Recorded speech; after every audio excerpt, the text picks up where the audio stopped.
महाराष्ट्र, भारत माता की जय. सतीश पाटील. सभापती महोदय, 260च्या प्रस्तावर या ठिकाणी माझं मत व्यक्त करण्यासाठी उभा आहे. मला वाटतं आमचे दानवे साहेबांनी सुरुवात केली आणि दानवे साहेबांची सुरुवात 6 आणि 4 एवढे होते की आमचे मित्र प्रवीण दरेकरांना राहवलं नाही आणि त्यांनी उत्तर देण्याचा प्रयत्न केला. मी अनिल परब साहेबांना आता म्हणत होतो की सरकार एका चांगल्या मंत्र्याला मुकलेलं आहे. हा, म्हणजे ज्या तडफेनं सरकारची मित्र ज्या तडफेनं ते सरकारची बाजू मांडतात, खातं किती चांगल्या पद्धतीनं चालवलं असतं आमच्या मित्रांनी, याचा आम्हाला या ठिकाणी अभिमान वाटला असता. सभापती महोदय, कायदा सुव्यवस्था आणि काही विषय आम्ही विरोधी पक्ष म्हणून या ठिकाणी दिलेले आहेत.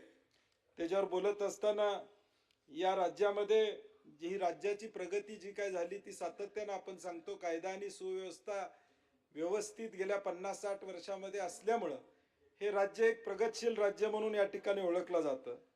परंतु आता राज्यातल्या कायद्याची परिस्थिती बघितली तर या देशामध्ये गुन्हेगारीमध्ये दुर्दैवानं नागपूरचा नंबर हा 2 नंबरला या ठिकाणी देशामध्ये लागतो. 1 नंबर पाटणा आहे. ही NCRBची आकडेवारी आहे 2024ची. सभापती महोदय, बाल सुरक्षेच्या बाबतीत देखील हीच परिस्थिती या ठिकाणी. पोक्सोच्या कायद्यामध्ये देखील या ठिकाणी दुर्दैवानं 53 मिनिटांनं एका मुलीवर या ठिकाणी अत्याचार होतो. ही आकडेवारी आपली या ठिकाणी. पश्चिम महाराष्ट्रामध्ये प्रत्येक जिल्हा वाईज या ठिकाणी आकडेवारी काढली तर ही देखील आकडेवारी मोठी झालेली आपण या ठिकाणी पाहायला मिळते.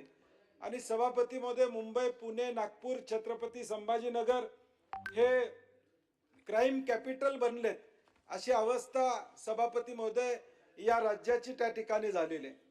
शहरीकरणामुळे टोळी युद्ध असेल, अंमली पदार्थाचा या ठिकाणी विळखा असेल, किंवा ज्या पुण्याचं विद्येचं माहेरघर म्हणून ज्या पुण्याची ओळख होती, आज ती ओळख कोयता गँगमुळे या ठिकाणी पुण्याची एक नवी ओळख दुर्दैवानं याच कालावधीमध्ये या देशाला देण्याचं काम या माध्यमातून या ठिकाणी झालं.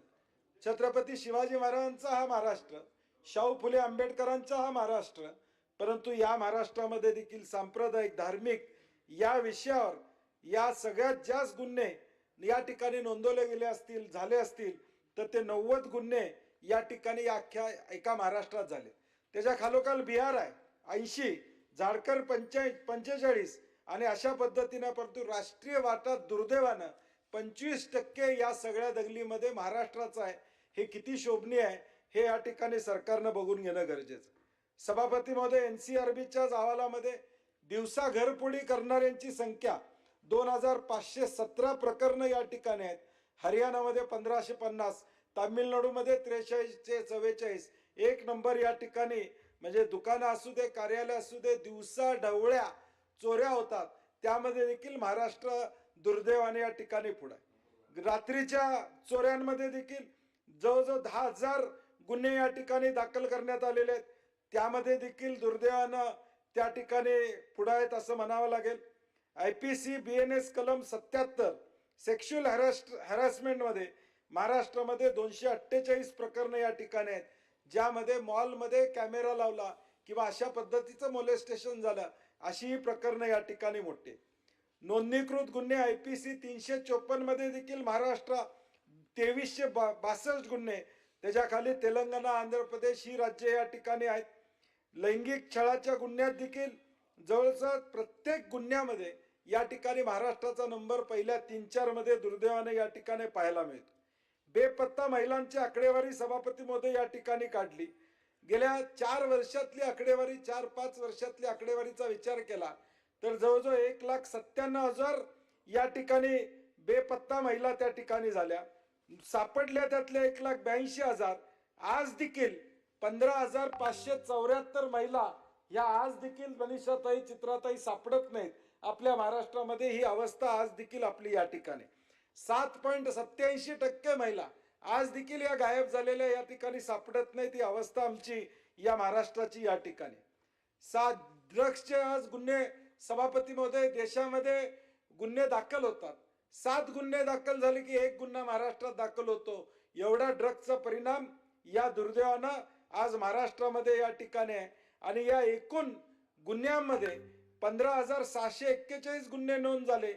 देशातील एकूण अंमली पदार्थ गुन्ह्यापैकी 14.23% वाटा हा दुर्दैवानं महाराष्ट्राचा या ठिकाणी राहिले.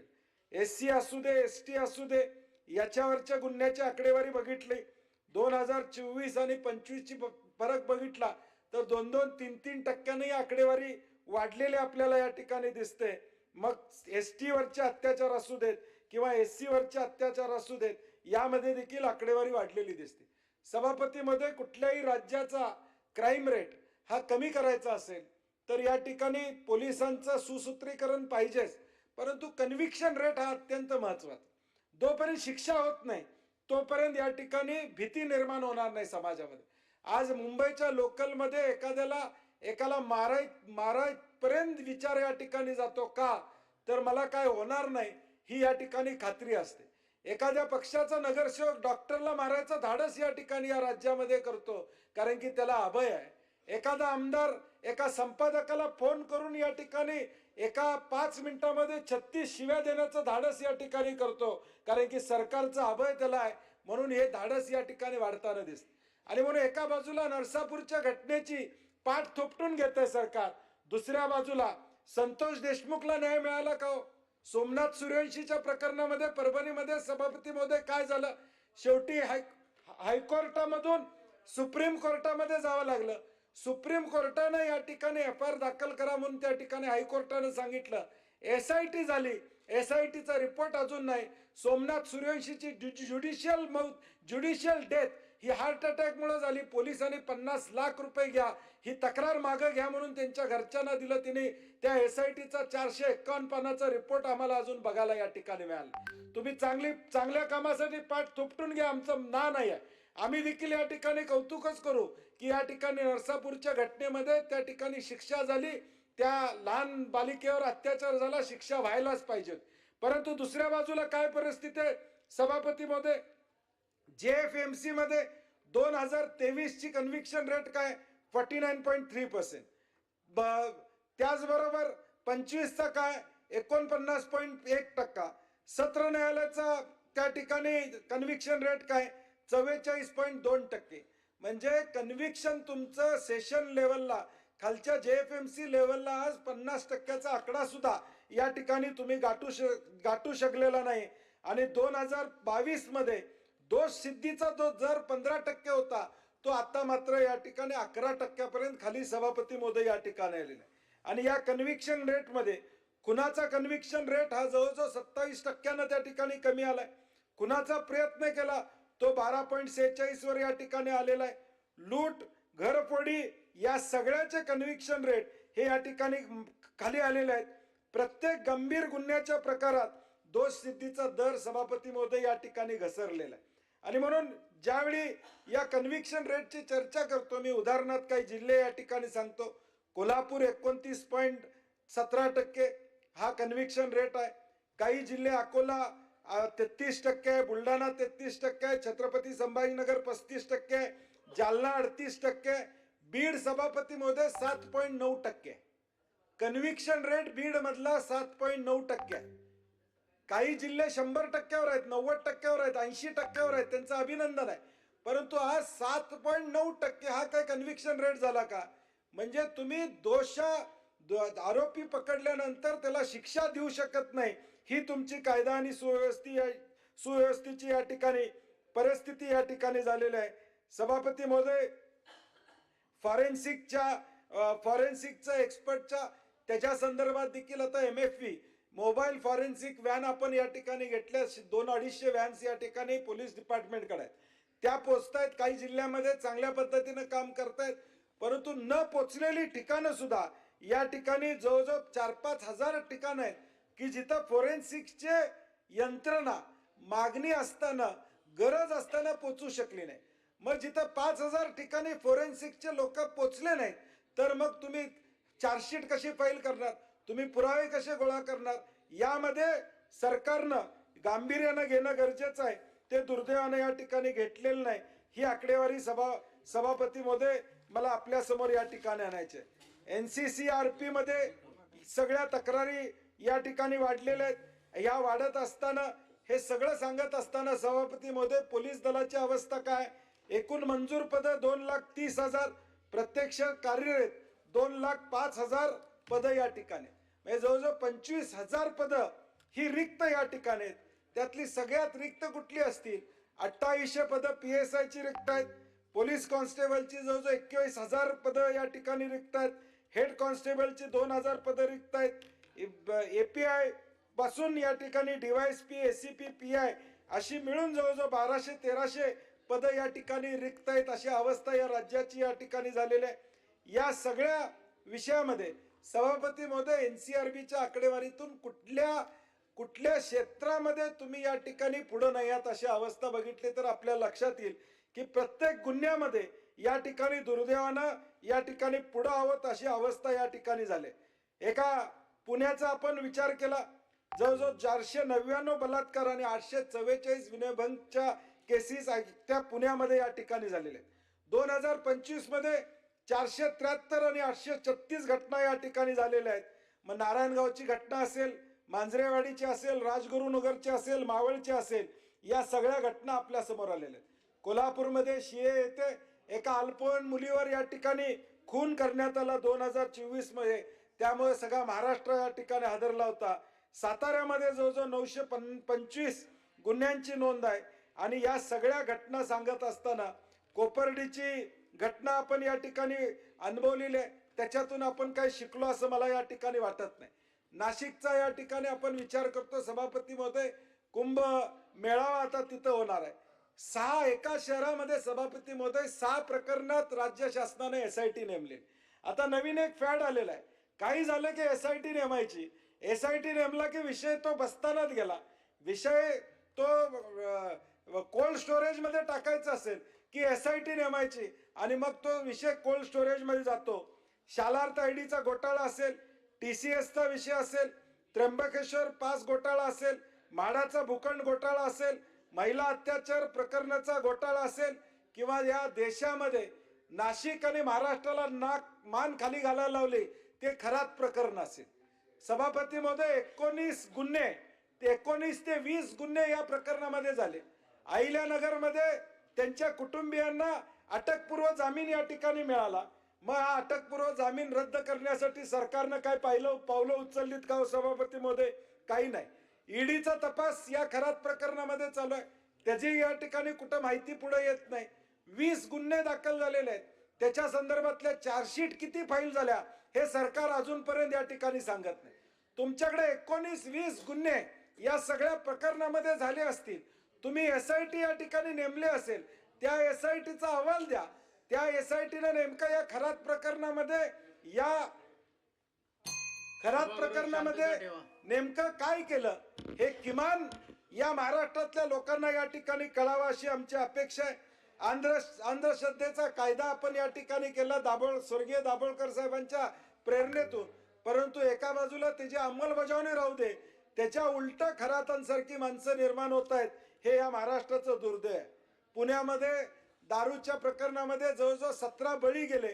त्याचा या ठिकाणी त्याची जबाबदारी कुणावर या ठिकाणी आपण फिक्स करणारे आपण सांगू शकत नाही. आज लॉरेन्स बिश्नोई टोळीनं महाराष्ट्रामध्ये हैदोस घातलेला आहे. आज या टोळीच्या माध्यमातून या महाराष्ट्रामध्ये आज अनेक धमक्या येतात. आपल्या विधिमंडळातल्या आमदाराला या ठिकाणी धमकी येते. पिंपरी चिंचवड मध्ये एका बिल्डरला या ठिकाणी धमकी येते.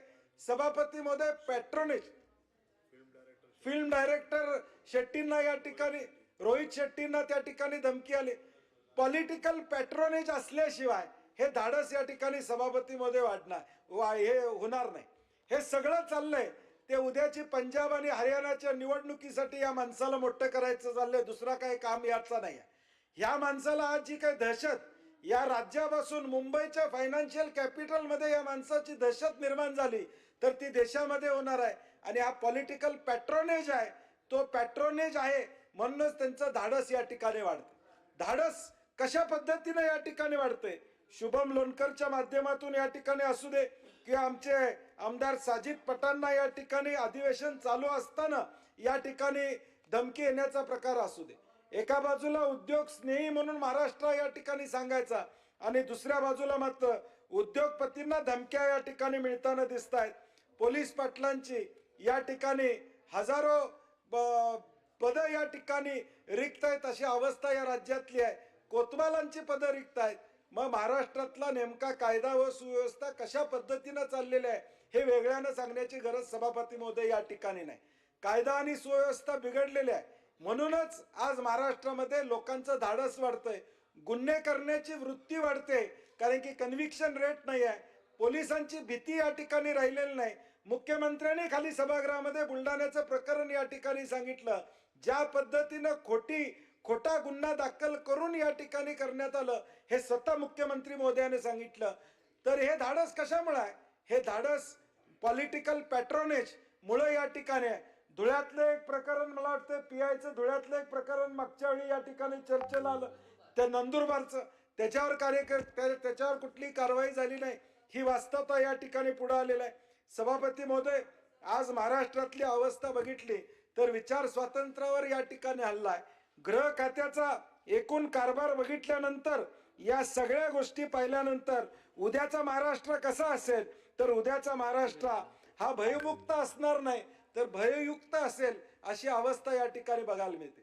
सभापती महोदय, दुसरा विषय मिसिंग लिंकचा विषय या ठिकाणी युडी मध्ये आता बाकीचं अनिल परब साहेब बोलणार आहेत, परंतु मिसिंग लिंकच्या बाबतीत मला थोडं मत व्यक्त करायचंय. सभापती महोदय, मंजूर या ठिकाणी 4700 कोटीचा प्रकल्प 6695 कोटीवर गेला. अंतिम खर्च 7180 कोटीवर गेला. 50% खर्च वाढ ही या ठिकाणी झाली. आता आम्ही कॅगच्या रिपोर्टची वाट बघतोय. कॅग किती पारदर्शक आहे आम्हाला बघायचं आहे की 50% वाढीचं जस्टिफिकेशन कॅग आपल्या रिपोर्टमध्ये त्या ठिकाणी काय देणार आहे. आम्हाला अभिमान आहे, चांगला प्रकल्प झाला त्याबद्दल दुमत असायचं कारण या ठिकाणी. परंतु ज्यावेळी चांगला प्रकल्प झाला त्यावेळी सरकार पाठ थोपटून घेते, त्यावेळी जर चुकलं असेल त्यावेळी जबाबदारी देखील स्वीकारली पाहिजे. आम्ही विरोधी पक्षात आहोत. आम्ही विरोधक म्हणून या ठिकाणी आरसा दाखवला तर या ठिकाणी चूक महाराष्ट्रात होई आम्ही ठरवू शकत नाही. सभापती महोदय, तुम्ही देखील विरोधी पक्षात होता त्यावेळी हीच भूमिका या ठिकाणी मांडली होती. आम्ही सत्तेत होतो त्यावेळी आमच्या चुका दाखवत होता, त्यावेळी आम्ही तुम्हाला महाराष्ट्राचे द्रोही म्हणलं नाही, महाराष्ट्राच्या विरोधात आहात तुम्ही असं आम्ही म्हणलं नाही. आम्ही तुमचं जे चोखले धोरण, तुमचं जे चुकतंय, तुम्ही म्हणजे महाराष्ट्र नाही हे एकदा या ठिकाणी मत त्यामुळं माझं म्हणण्याचा उद्देश काय, सभापती महोदय ते मुद्दाम मला कट करतात मध्ये मित्र. त्यांनी तुम्हाला जर ऑब्जेक्शन आला तर तुम्ही अजून 10 मिनिटं जास्त बोला. नाही मी क्या आता दुरुस्त करतो. सभापती मध्ये आमचा म्हणण्याचा उद्देश काय, आम्ही विरोधी पक्ष आहोत. सोशल मीडियावर जर कोण आरसा दाखवत असेल, आज सोशल मीडिया कुणाच्या हातात नाहीये, कुणी ट्विट करावं, कुणी सोशल मीडियावर या ठिकाणी कॉमेंट्स टाकाय, तुम्ही अभिव्यक्तीचं स्वातंत्र्य या ठिकाणी दिलेलं आहे.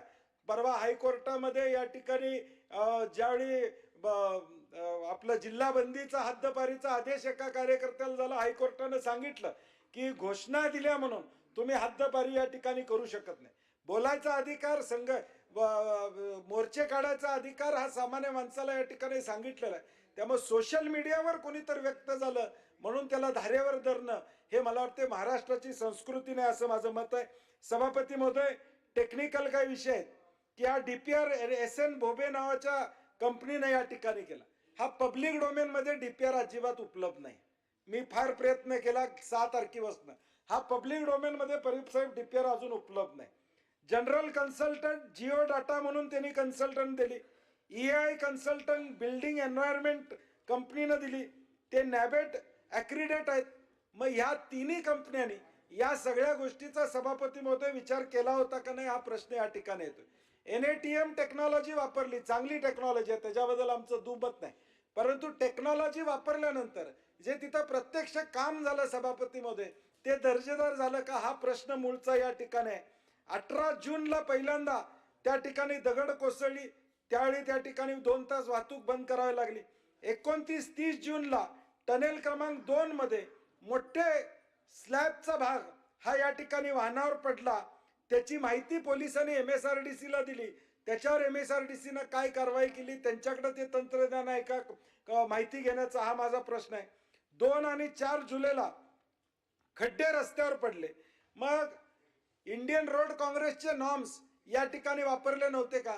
त्याचा या ठिकाणी पालन केलं नव्हतं का? 60 दिवसात जर खड्डे पडत असतील तर तुम्ही IRCच्या नॉर्म प्रमाणे ते रस्ते केलेले नाहीत हे या ठिकाणी सिद्ध होतंय. आणि म्हणून EIचा एन्व्हायरमेंट इम्पॅक्ट असेसमेंट ज्यावेळी झाली, पब्लिक हिअरिंग झालं, त्यावेळी या अहवालात स्लोप स्थिर ठेवण्यासाठी जे टेक्निकल गोष्टी करायला पाहिजे त्या केल्या होत्यात का, याचा खुलासा आम्हाला सरकारकडून या ठिकाणी पाहिजे. मग रॉक बोल्टिंग असेल, सॉइल नेलिंग असेल, रिटेनिंग वॉल्स असेल, गॅबियन वॉल्स असतील, ड्रेनेज डिझाईनचा विषय असेल, कल्वर्ट सायझिंग असतील, किंवा ज्या EI मध्ये आणि स्टेट एन्व्हायरमेंट इम्पॅक्ट असेसमेंटने जी परवानगी दिली होती त्याच्यामध्ये ज्या अटी शर्ती गाठल्या होत्या परब साहेब, त्यामध्ये आता मला आठवत नाही किती कोटी झाडं लावायची, ती जालनेला लावायचं ठरलेलं आहे, इथली झाडं म्हणजे हा, म्हणजे त्यातली आकडेवारी मी काल बघत होतो की हो ते पुढे आहे, झाडं लावायची होती, त्याचं काय झालं माहित नाही. DPR च्या विषयामध्ये जिओ टेक्निकल तपासणी अनिवार्य करण्यात आली होती, ती झाली होती का? Factor of safety, excavation support classes, इतर सगळे हे EIचे दस्तवेज कुठेही सभापतीमध्ये ऑनलाईन या ठिकाणी नाही आहे. तुम्ही ज्यावेळी म्हणता हा Guinness book of world record मध्ये वाईड म्हणजे रुंदीला सगळ्यात मोठा टनेल आहे, लांबीला नाही, रुंदीला सगळ्यात मोठा टनेल आहे, म्हणून गिनीज बुक मध्ये रेकॉर्ड मध्ये तुमचं जर नोंद असेल तर लाड साहेब या सगळ्या मिसिंग लिंकचे डॉक्युमेंट्स इंटरनेटवर टाका, लोकांना बघू द्या, जगाला बघू द्या की एक मार्वेल कसा तयार होतो चांगला, आणि जग आपल्याकडून शिकेल की अशा पद्धतीचा प्रोजेक्ट करायचा. जर एवढाच चांगला असेल तर हे डॉक्युमेंट्स ऑनलाईन या ठिकाणी उपलब्ध का नाहीत हा प्रश्न या ठिकाणी महत्वाचा आहे. आणि म्हणून सभापती महोदय या सगळ्या घटना या ठिकाणी बघता सरकारकडून आम्हाला स्पष्टीकरण या ठिकाणी पाहिजे की या सगळ्या विषयामध्ये नेमकं काय घडलं हे आम्हाला अपेक्षित आहे. सभापती महोदय, सन्माननीय मुख्यमंत्री महोदयांनी काल सांगितलंय की मुंबईच्या पुरासाठी किंवा मिटिगेशनसाठी 13,000 कोटीचा प्रस्ताव या ठिकाणी आता आपण करत आहोत, उपाययोजना या ठिकाणी करणार आहोत. सभापती महोदय, मुंबईमध्ये पाऊस पहिल्यांदा पडला का? 2005 ला पडला, 19 ला पडला, 22 ला पडला. मग आम्ही यंत्रणा म्हणून हे थांबवायसाठी कमी पडलो का? माझं सरकारला आव्हान आहे, 13,000 कोटीचा जो काही प्रकल्प केंद्राला पाठवलेला आहे त्याचं पब्लिक हिअरिंग घ्या, लोकांची मतं घ्या, नेमकं त्यातनं काय होणार आहे. वर्ल्ड बँकेतून पैसे येत आहेत, परंतु नेमका त्याचा फायदा या मिटिगेशनसाठी होणार आहे का, मग कॉन्क्रिटीकरण कंत्राटदारांसाठी जिथं गरज नाही तिथं कामं करण्यासाठी होणार आहे. आणि म्हणून माझी सरकारला विनंती आहे, 13,000 कोटी रुपये मुंबईसारख्या फायनान्शियल कॅपिटलला येत असतील, हा राजकीय विरोधाचा भाग या ठिकाणी नाही. सभापती महोदय, जगाच्या पाठीवर या देशातलं फायनान्शियल कॅपिटल आमची मुंबई आहे. आम्हाला देखील अभिमान आहे या मुंबईचा, आम्हाला देखील वाटतं की मुंबई थांबली नाही पाहिजे. आज जगभरामध्ये आमची इमेज काय झाली की एक पाऊस पडला की आमची मुंबई ठप्प होते. हे आम्हाला पुसून काढायचं असेल तर या ठिकाणी सकारात्मक विचार करून योग्य ती पावलं उचलणं या ठिकाणी गरजेचं आहे आणि ती भविष्यकाळात उचलली जावीत अशी आमची अपेक्षा या निमित्तानं असणार आहे. सभापती महोदय, माझा शेवटचा मुद्दा या ठिकाणी मांडतो. चेन्नई मेट्रो डेव्हलपमेंट अथॉरिटी ही CMDA म्हणून चेन्नईमध्ये काढण्यात आली.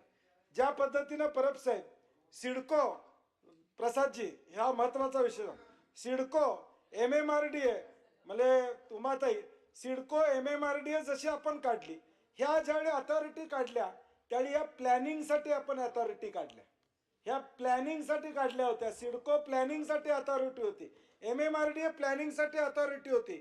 परंतु कालांतराने काय झालं, जे महापालिकेनं काम करायचं आहे सभापती महोदय ते आमची सिडको करायला लागली, जे महापालिकेनं करायला पाहिजे ते काम आमची MMRDA करायला लागली, कॉन्ट्रॅक्ट द्यायला लागली, कामं घ्यायला लागली, पूल बांधायला लागले, मेट्रो करायला लागले. हा त्यांचा पर्स्पेक्टिव्ह असता कामा नये असं माझं मत आहे. सभापती, लॉंग टर्म विचार करायचा असेल तुम्ही, MMR रिजनचा लॉंग टर्म विचार करायचा असेल, आता पुणे प्राधिकरण झालेलं मत आहे, त्या प्राधिकरणानं प्लॅनिंगचंच काम केलं पाहिजे, त्यांनी इन्फ्रास्ट्रक्चरच्या टेंडरमध्ये पडलं नाही पाहिजे, तरच प्लॅनिंग या ठिकाणी होऊ शकणार आहे.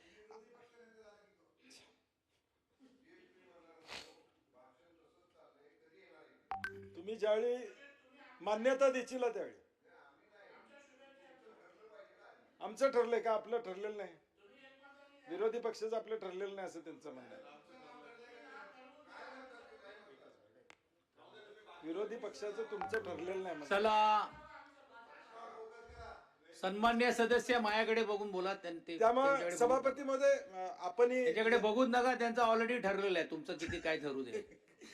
सभापती महोदय, माझा म्हणण्याचा सभापती महोदय, आपणही मुंबईमध्ये आहात. माझा हा मुद्दा अत्यंत महत्वाचा आहे. सीएमडीएनं अर्बन प्लॅनिंग अथॉरिटी म्हणून काम करायचा निर्णय घेतला, कन्स्ट्रक्शनच्या भानगडीत पडायचं नाही असं निर्णय घेतला. उद्या सिडकोनं देखील हेच निर्णय घेतला पाहिजे. MMRD हे नवी मुंबई महापालिका करू दे, रस्ते करायचंय, मेट्रो करायचंय, तुम्ही अथॉरिटी, परंतु आज प्लॅनिंग मध्ये आम्ही कुठेतरी कमी पडतोय अशी अवस्था या ठिकाणी सभापती महोदय आहे. 603 किलोमीटरचं तुमचं मुंबई आहे. तुम्ही व्हर्टिकल आता एवढी परवानगी द्यायला लागलाय की आता खाली उतरल्यानंतर बिल्डिंगच्या लिफ्ट मधनं माणूस लवकर येतो, खरं रस्त्यातनं या ठिकाणी पुढे पोहोचत नाही अशी अवस्था मुंबईची या व्हर्टिकल प्लॅनिंग मुळे या ठिकाणी चाललेलं आहे. त्यामुळे सभापती मध्ये आमची सरकारकडून अपेक्षा आहे की मुंबई हे आंतरराष्ट्रीय शहर आहे, फक्त सोन्याची अंड देणारी कोंबडी या ठिकाणी असं म्हणून या मुंबईकडे बघू नका. या मुंबईमध्ये काय घडतं हे जगभर या ठिकाणी जातं. ह्याला वेगळ्या दृष्टिकोनातून प्लॅनिंग अथॉरिटी म्हणून या ठिकाणी बघावं एवढी विनंती करतो आणि माझे 2 शब्द संपवतो. सभापती महोदय,